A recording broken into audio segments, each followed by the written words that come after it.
Hey everyone, welcome back to K-Korner, the channel where we dive into the wild world of entitled people and their unbelievable stories. Hope you enjoy it, and without further ado, let's go. In the mid-2000s, my friends and I would frequent a small billiards place in a neighboring town where you could rent a table by the hour or play per game. We'd play a few games, watch whatever sports were on TV, and have casual conversations. There were no problems and no drama until about 3 months of us visiting this place. A guy shows and takes our spot at the billiards table. No big deal. We were all chatting anyway. 20 minutes later, my friend lets him know we want to play next game, and the jerk is super dismissive. Needless to say, we didn't get in during the next game, so I politely let him know we wanted to play next. Another lady chimed in she wanted the game after us. The guy blatantly ignored me and the other woman. Some more time going by and guy leave the table. We see our chance to get in. We put the quarters in and the balls are dispensed, except the green 6 ball. The guy took it to the bathroom with him? At this point it was ridiculous, and we notified the manager. The manager noted it was 12:30 and they were going to be calling last call and closing, so he didn't want to make a scene by kicking him out. He gets us another ball so we can play. The guy comes out of the bathroom and knows we realize what he did. He smirks and proceeds to the patio to have a cigarette, bringing along his beer and the green billiard ball. The guy comes back in and tosses the ball he was holding onto the table, hitting a few balls on the table and messing up our game. He goes up to the bar just in time for last call. One of the friends I was with suggested we follow him home and each call the highway patrol to report a suspected drunk driver. 3 of 4 of us agreed. So when he leaves, we used our trusty Nextel push to talk phone and coordinated several calls to the police. We provided details like license plate, vehicle make and model and color, and mentioned the car nearly hit another vehicle, was swerving between lines and driving erratically. This was under a 15-minute plan. We had no idea where the guy lived, but suspected it was close as he was visiting a neighborhood place, so our time was limited. The one guy who didn't notify the police tailed the jerk and called us giddy when a police officer pulled between him and the guy and turned in his lights to pull him over.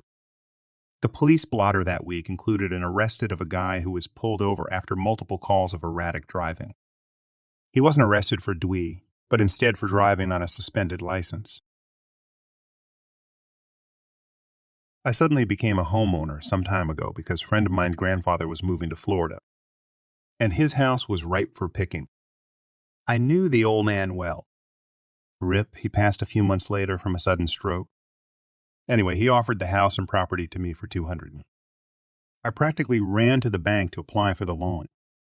The house is a manufactured home from the 80s, but it was remodeled repeatedly by the former owner and has a separate garage building. The home and property could have gone for more.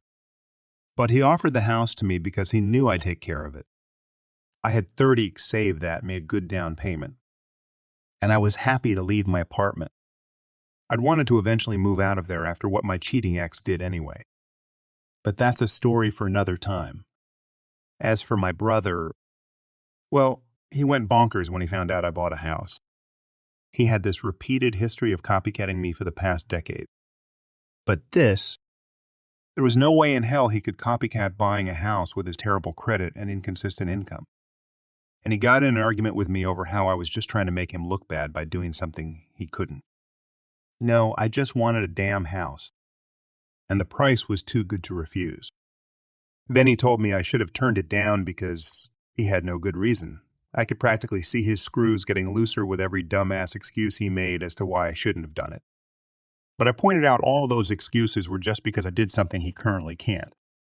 And when I bought the house, it had nothing to do with him. I just wanted to be a homeowner for the security and extra space.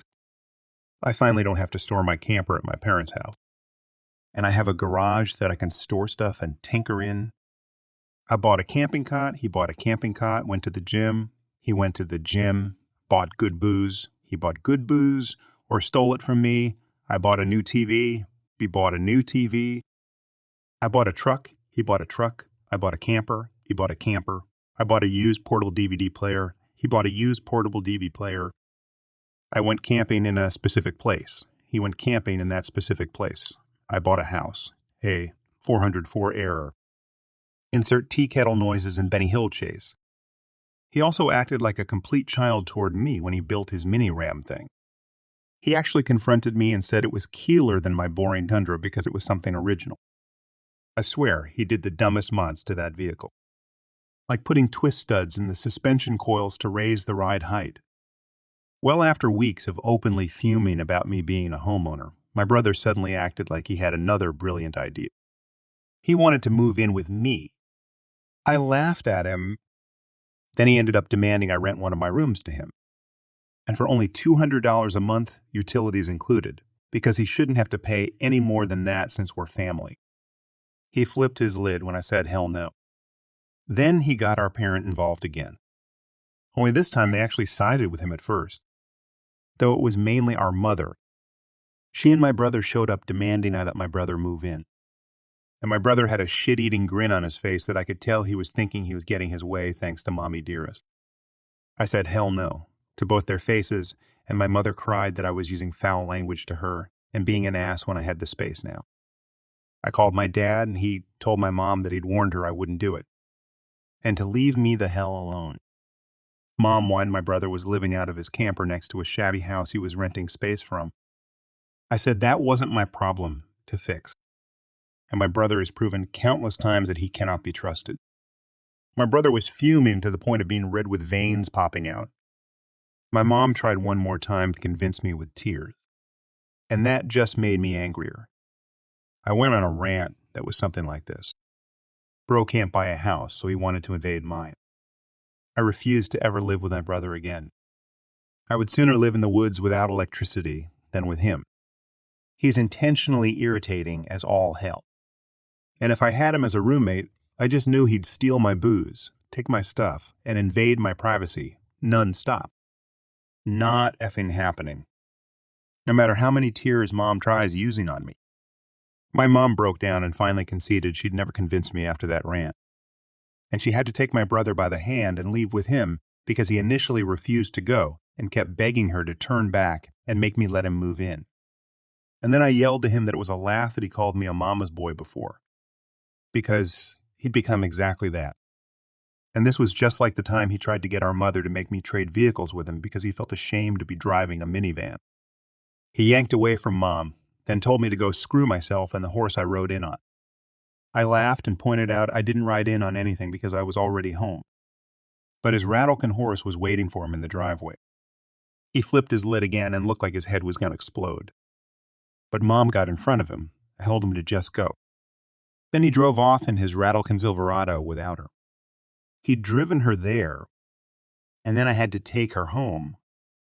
While taking her home, I made things very clear with my mother over why I could never trust my brother again, and his life was not my burden to bear, and then told her how little my brother was offering for rent anyway, which he'd conveniently not told her. Then I later rented that same room to one of my best friends for $600 a month, and he pays for utilities. The other 2 rooms are my bedroom and a home office. There's an extra room in the separate garage, too. So my mother tried to make me let my brother live in the garage instead. There's enough room in its storage room for a bedroom. Again, I said hell no. And that's since been turned into another friend's rented room with a bit of a plywood remodel. Yeah, I kind of rented both the spare bedroom and garage room out to friends out of spite. But I wasn't letting my brother live with me in any capacity. My brother later ended up having a complete meltdown in front of our parents over how he's the older brother. He should be the one who owns a house first. He's supposed to be successful, and I'm supposed to be the big loser in his shadow. Our dad poked him with his cane and told him that's not how life works, and they had a big argument. They told him to get out and not come back until he's cooled off and learned that he's just being a pointlessly jealous asshole. The next part I post, my brother did the dumbest thing of all. In the past, I've made posts about my dirk of a brother. But this time, something else happened.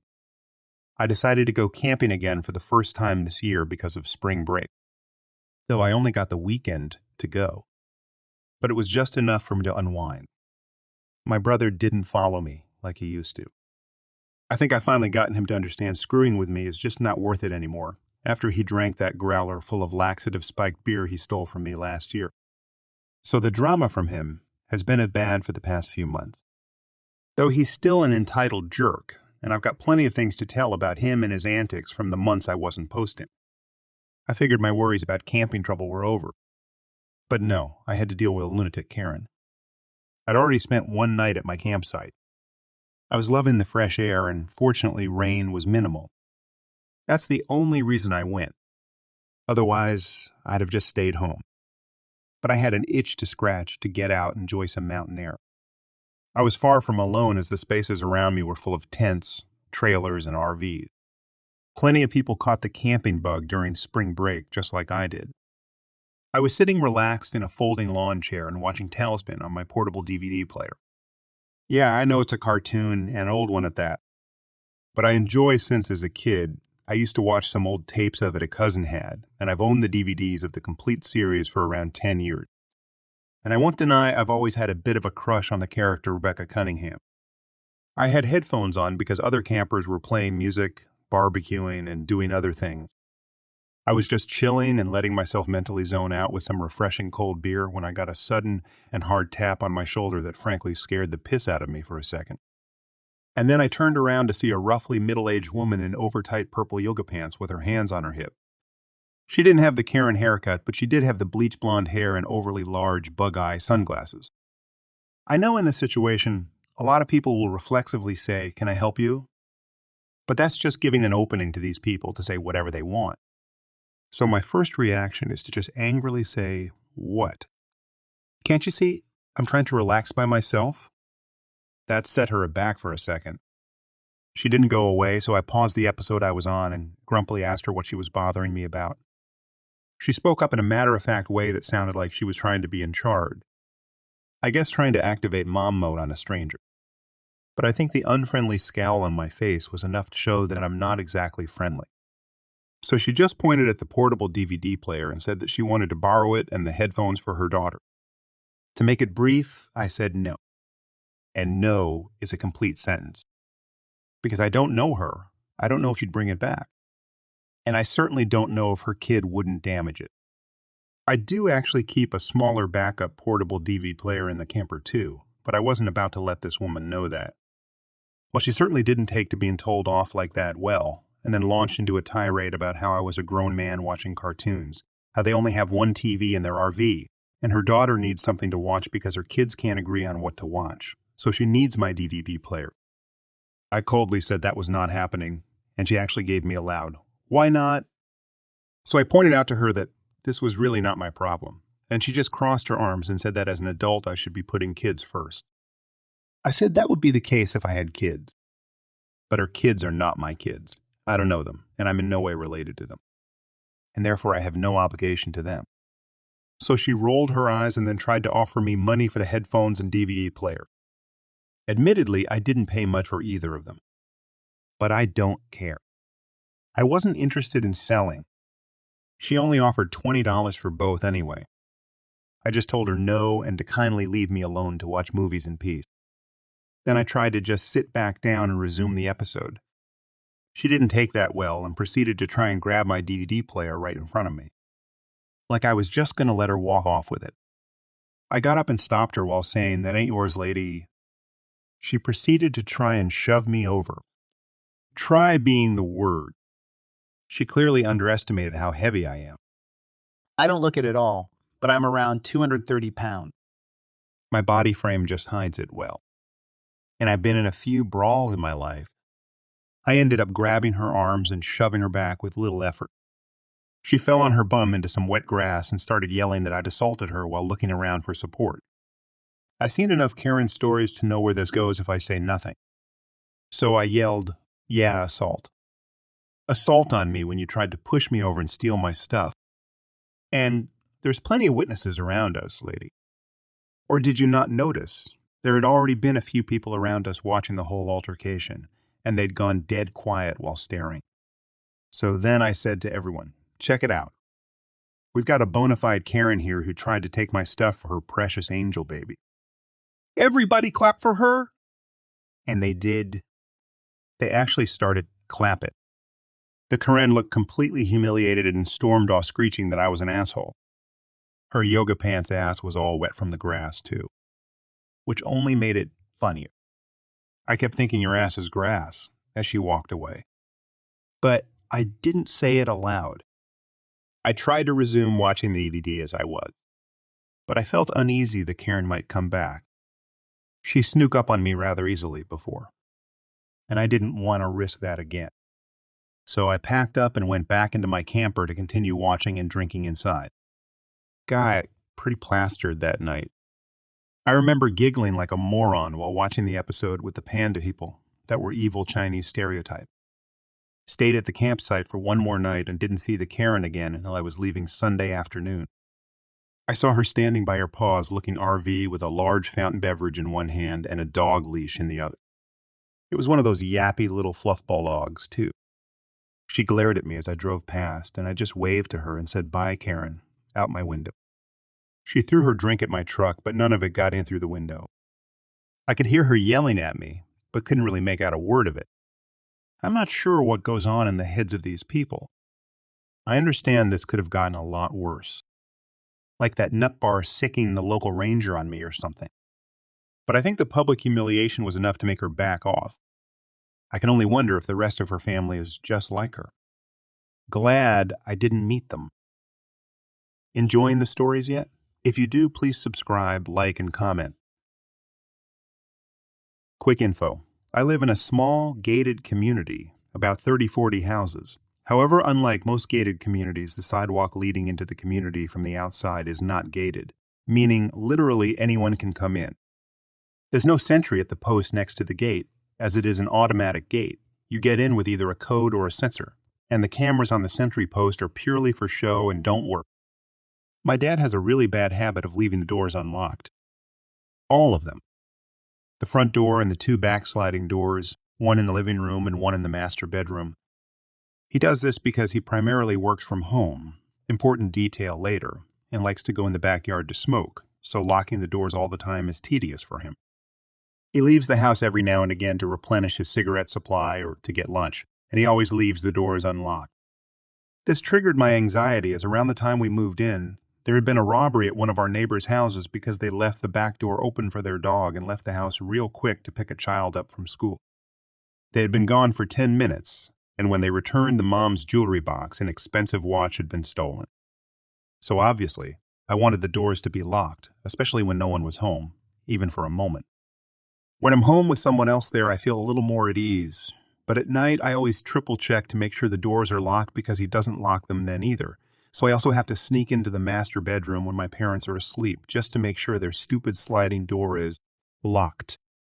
One day, I'd gone out with a friend for the entire day, and I'd reminded my parents that I would likely be back pretty late.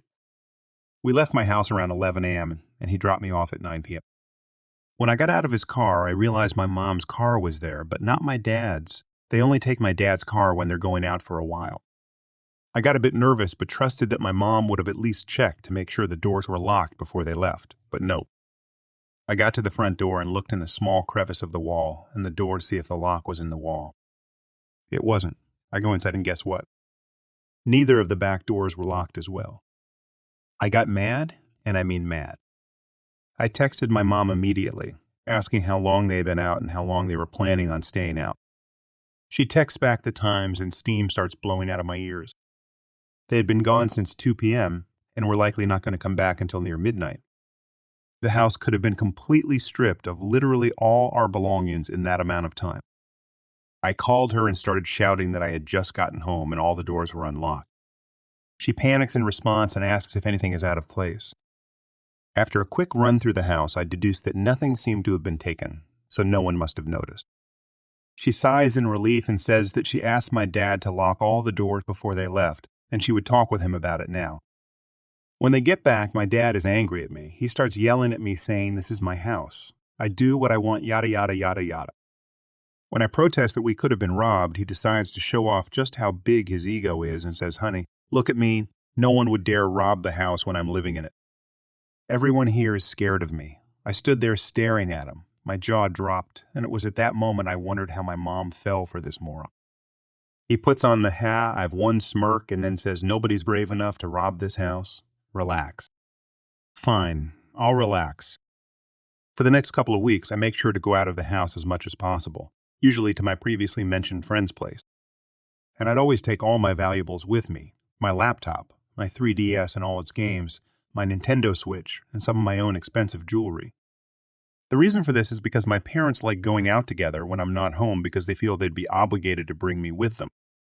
I had told my friend about what was going on, so they suggested leaving my valuables at his house so I don't have to bring them with me everywhere I go, to which I happily obliged. And then it finally happened. As I mentioned before, my dad works from home. His office, it's just a large desk with 2 laptops and 2 monitors, was in the living room near the sliding door.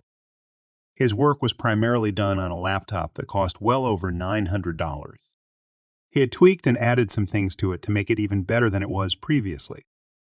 I'm not very tech savvy, so I'm not 100% sure what exactly he did to improve it. The other laptop was about $500, which he used mostly for personal stuff. So one day, I ran out of paper in my journal and decided to walk to the local Walmart, which was about 10 minutes away, to buy a new one.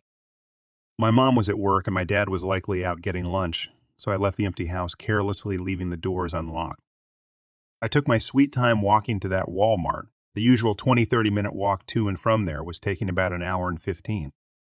When I got to the final crosswalk to go across the street to my community, my phone rang. It was Dad. He's in a panic, saying he couldn't find his laptops. They weren't on his desk or in his bags or anywhere else he could have left them. He asked me if I had seen them. I tell him I saw them on your desk before I left. Are you sure they're not there? After a long pause, he asked me where I was, and I told him I was walking back from Walmart. He didn't know I had taken the scenic route back home, so he thought that in the span of 20 or so minutes, someone had come into the house and unplugged both his laptops from the monitors, taking them, the chargers and his spare cash in one of the drawers. When I got home, he had gone to our neighbors' houses asking if they had seen anyone go into the house. All but one said no. That one told him that they had seen a man enter the house through the sliding door to the living room and leave, but she thought it was my dad since she'd seen him frequently leaving the house through the back doors when he goes out, especially during the past few weeks. My dad looked like half of his soul had been sucked out of his body by Satan himself when he found this out and came back, and it was lots of fun watching him explain to my mom why his laptops, spare cash, and my mom's iPad were missing.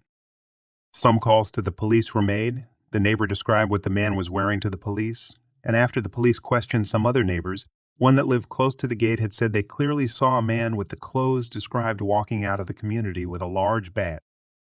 After about 2 weeks of searching, the police found the man and he was arrested. The laptops and my mom's iPad were returned, but my dad's personal laptop had been factory reset. The iPad screen was cracked and the money was gone. The doors always stayed locked after that. This happened some years ago. I don't let my brother stay over at my apartment because he's a blatant thief with any beer in my fridge. If I did something like get a lock for my fridge, then he'd hide bolt cutters in his car. That's just the kind of person he is. But since I got him back by getting him to steal a growler filled with laxative spiked beer last year, he hasn't tried to steal anything from me since. And seriously, he really went through hell after drinking that spiked beer lamp. Anyway, years ago he wanted to stay over at my apartment to watch something on TV that I can't remember. At the house, he rented a room in along with numerous other guys. They often fought over the TV. So I said fine. I'd just be in my bedroom playing BioShock Infinite. Well, he showed up with a 6-pack of really cheap beer. I told him not to touch the good stuff in my fridge and to be out by morning. Then I booted up my S3 and wailed on some enemies with a skyhook. I had a few beers in the bedroom with me in a mini cooler, so I wouldn't have to interact with my brother unless I had to. Well, I played a couple hours, then passed out in bed. When I woke up in the morning, I went to make some coffee. I was out of creamer, so I was just going to use milk. But when I opened the fridge, all of my beer and a bottle of whiskey was gone. This was good beer and whiskey, too. The beer was a honey beer I still buy on the regular, and the whiskey was Jim Beam honey. Yes, I like honey alcohol. So sue me. I was instantly furious because I knew my no-good rotten alcoholic thief of a brother stole them. So I called him up. Took 3 tries before he finally picked up his phone. And then he had the audacity to deny he took the booze. But I pointed out that I had this stuff in the fridge and it was gone in the morning. And he left before I got up. It could only have been him. Well, that finally made him own up to taking it. And then he complained he couldn't resist good booze. I told him I don't give a damn what he can or can't resist. I wanted it all back. But he brushed me off and said to just go to the store and get more. I felt like I nearly burst a blood vessel in my brain because I was so mad. But he just hung up the phone on me. The next part, I'm not so proud of. But it's pretty much my brother's biggest weakness.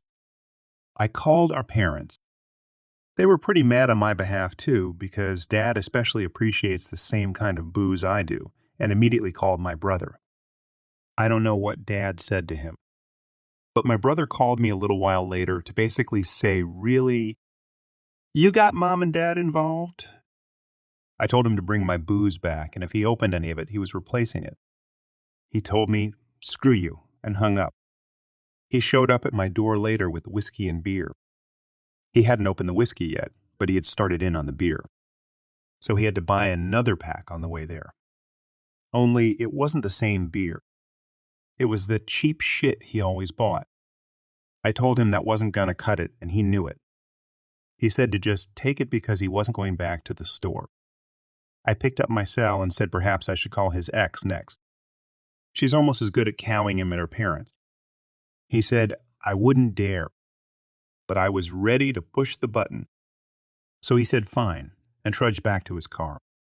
He came back about 20 minutes later, shoved a case of honey beer in my hands, then flipped me off with both hands as he walked away. Yeah, he's that immature. I told him he wasn't welcome to stay over again. And he said something like big effing deal before taking off. True to my word, I haven't let him stay over since. He's been here for a party a few times. But I always watched him like a hawk because he still tried to take my good beer. He got really pissed when I made him put the can back in the fridge and only drink the cheap stuff. And there were times he wanted to see something on TV at my place. But I refused after what he did before. And he acted like I was an asshole for it. I said I didn't care. He screwed around and found out the consequences. I'm pretty sure he showed up the night I said that to him and pissed on my front door, because it reeked of urine in the morning. He never admitted to doing it and said it was probably a stray cat. Edit. Corrected a couple errors. Edit 2. Prior to this incident, my brother had stayed over several times and not touched my good booze, which is the only reason I allowed him to stay the night. I banned him from sleeping over ever again after this went down. He also knows very well that I will make him replace any booze he steals, be it the cheap stuff or the good stuff. And no, I don't need a second fridge in my room. I live alone. I had a girlfriend years ago, but she hadn't fully moved in with me yet, and I kicked her out for cheating on me. And her story is a whole other can of worms. Also, I don't have the good beer all the time. Just when I feel like it. I'll drink the cheap stuff more often because the cans are bigger and it's more bang for the buck. Though not as cheap as what my brother gets. He buys bottom-of-the-barrel beer. Basically, whatever is cheapest on the shelf that day in the local discount store. When I go camping, I typically take cheap beer along. Because I've noticed that whenever I have good beer while camping, other people want to mooch off me. Why do you think it was so easy to bait my brother with laxative-tainted honey beer? I'll make an exception on what kind of beer I bring sometimes, like camping for the 4th of July. But beyond that, I typically only bring cheap beer when camping because other campers, my brother, or even my dad will want some if I have the good stuff. Better beer is a magnet for the wild alcoholic. And yes, I do try to find places to camp alone. But I also like camping in places where I can socialize and meet new people. When I was 15, I got a bank account opened in my name under my mom's account and have been working since then. When I got hired, I opted for checks instead of direct deposit and would deposit them each time into my bank account. Under a custodial account, because in the U.S. you legally cannot open your own bank account as a minor. Perfectly fine. The problem is, my mom has always been very controlling, and when I was 16, I bought myself a binder and my mom ended up finding it while snooping through my room, of course, and grew extra strict since then. She has refused to buy me anything, including daily necessities such as shampoo, pads, skincare, food that only I like. I still get to eat food use items bought for the whole family, so it does not really count as neglect. It's just normal personal items that all teens need. Because I am acting like a disgusting adult who can buy whatever she wants. I was obviously upset by her decision and the constant shaming, but grew used to it and started buying everything I needed myself. The next problem came when she would take money out of my bank account anytime I did anything remotely bad. I admit I deserved a punishment at some times, but most of it would be for very minor things that taking my hard-earned money was way too extreme in my opinion. The example I made: whoever in my family was picking me up from schoolwork wait for a few minutes, so she would take what she considered the amount of gas plus time out of my account. All right? 5 minutes, $25.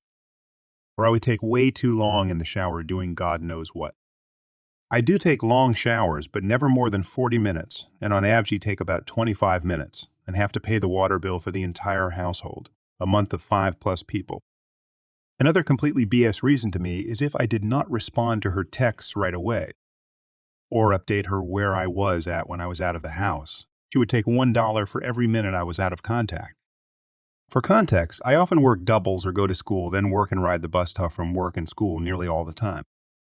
While it would annoy me to reply to her spam texts after she confiscated all my devices, for the same reason she won't buy me anything, I would do so, but the issue is that my dad stopped paying for my phone plan over half a year ago, and so I have no service and am constantly having to connect to any public Wi-Fi in order to send iCloud messages, FaceTime calls, and update my location on Life 360. In the summer of 2023, I stopped depositing my checks into my checking account so that I could continue to save the rest of the money I get from working to move out. Fortunately, I work in a chain restaurant, and there is an online website where I can see every one of the pay slips from the time I was hired. This way, I have been keeping track of my undeposited money and know that I won't forget any paychecks when I'm ready to deposit. My question is, will not depositing all my checks cause me any issues once I turn 18? I know that all the money is still legally in my name towards the checking account, but the checks themselves expire after 160 days. When I somehow ask for them to get reissued, will there be any penalties I have to pay for the various amounts of checks I will need again? Also, if it is okay for me to continue to save them until I turn 18, how would I even go about asking for new checks when the time comes? I guess I would have to speak to my manager about it, but I don't know how to bring it up without mentioning my family issues. Another question is, once I open a new bank account solely under my name, is there any way I could get the checks that are directed towards my custodial account, under my mom's, into my new bank account? Would I just have to deposit them into my custodial account and then wire the money into my new account the same day? I turn 18 at the end of this year and will have about 38 undeposited checks by the time I'm able to open my own bank account. I've already considered going straight to the bank to get my checks cashed out, but that leaves an activity on the bank statements, and I know my mom is constantly monitoring my account, as she questions whenever I buy something. Heck, a charge of $28 from Amazon. What did you get from Amazon? Let me see the order. Getting a bank account under my dad's name is out of the question. He's an absent father who has not paid child support for the past 8 years and complains when he has to buy me food when I see him once a month. He would see my account balance and say I could get it myself if I asked him for anything necessary in the future, like help towards school payments. Also, in case any of you might think this is just because we are short on money, I should help my mom out with bills. We are a low-income family, but my mom has saved up money for years and is definitely not short on it.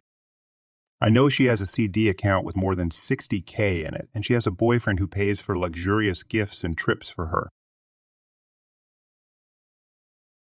I think about this guy every now and then and giggle. I was in the will call line at a Renaissance festival a few years back.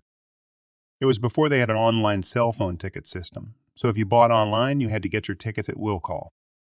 This led to a very long line at will call. I was standing in line to pick ours up, and a man walked up and was standing next to me looking at the counter, then kind of tried to get in front of me. I pointed out the line was behind me, and he said, "Oh yeah, but I just have to grab my will call tickets real quick. It won't take long." I stared him dead in the eye and said, "Yes, we all do.